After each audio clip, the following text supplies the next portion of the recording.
day 22 of the Radio Free Skaro Fluid Links Advent Calendar. Here's our question for today. Using old footage, recasting with a new doctor, AI, and deep fakes. What are your preferences, and what are your red lines, and why for like bringing old characters back? What do you think? I can tell you right now, AI and deep fakes are my. I mean, even though they did it on Mandalorian, and I didn't really hate it all that much, although Luke does have the dead eyes. Even though more or less Mark Hamill's kind of sort of playing him a little bit, and along with some other guy. I don't want AI and deep fakes in Doctor Who ever. Recasting is fine. Using old footage is fine. So for recasting, because we've had David Bradley, right? Well, we've had several recastings of the first Doctor overall. Yeah, we have. Yeah, I guess that can no longer be any sort of a sacred cow, can it? No, especially as people get older. Like I would like to see Sean Pertwee or Tim Treloar or whoever play the third Doctor. It'd be great to have the third Doctor and say it'd be really cool.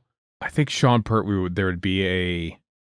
It is kind of like, back in the 80s though, when like Julian Lennon came out with that Much Too Late for Goodbyes, and you realize that, oh my God, he looks and sounds like John Lennon. Yeah. Why have we not put him in a Beatles reunion yet? And it almost like, by the way, Julian Lennon, can you recomplete the most successful pop band of all time? No pressure or anything. Also, the person you're replacing is your dad. Yeah, it's a bit much to ask for. But Sean Pertwee seems enthused to do this. So I feel like Sean Pertwee would do great as if you're only using him for like a cameo, like a quick little cameo, not the whole episode. I think it would diminish the impact of having Sean Pertwee as the third Doctor for a whole episode, but to have him like at the tail end. What you got to remember is that's us talking. Like people who don't know who the third Doctor is, they're not going to care. True. It's like this is some cool guy who's close enough to keep us old people happy. So that's true. Yeah, I know. It'd be just for the nerdy fans like ourselves. Like, well, I mean, honestly, why are we giving like these strictures other than AI deep fakes who can go to hell?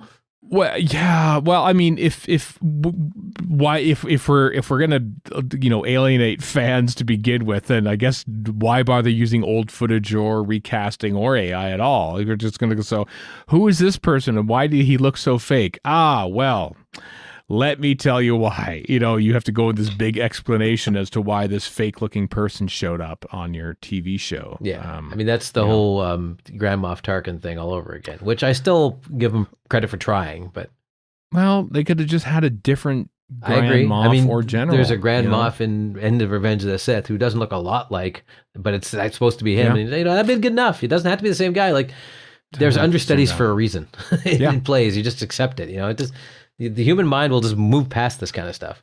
I don't know. It does diminish the impact if it's like, it's a recast person. Oh. I don't think it does. I think in this day and age, if you want to have a classic character, why not do it? Well, I mean, Star Wars did it for Solo.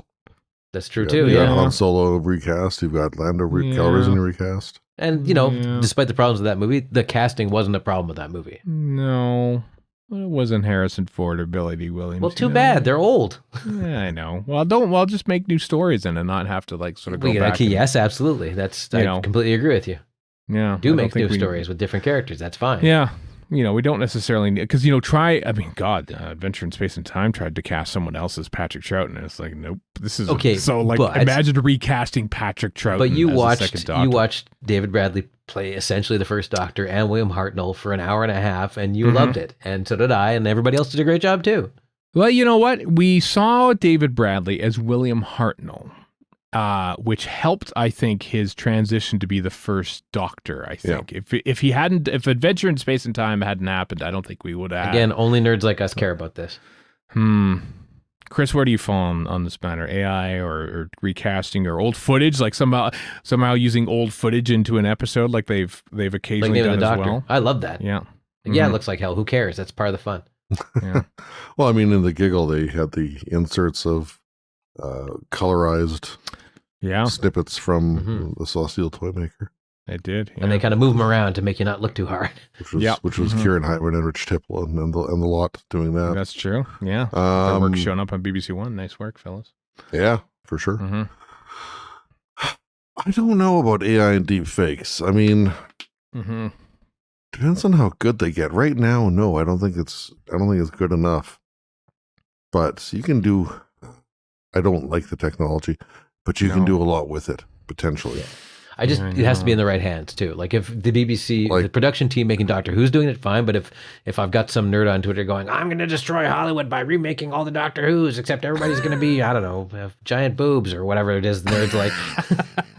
Right. Because that's what most AI art is. Hey, look, I've improved the Mona Lisa, and surprise, she's got a D cup now. I'm like, oh yeah, you really improved the Mona Lisa. I'm not even kidding. This is a thing I saw on Twitter. I'm like, oh God, really? Please? This is where we're at? Of course we are, you dorks. Anyway, see, just that's why it has to be in the right hands. Gay hands like Russell T Davies.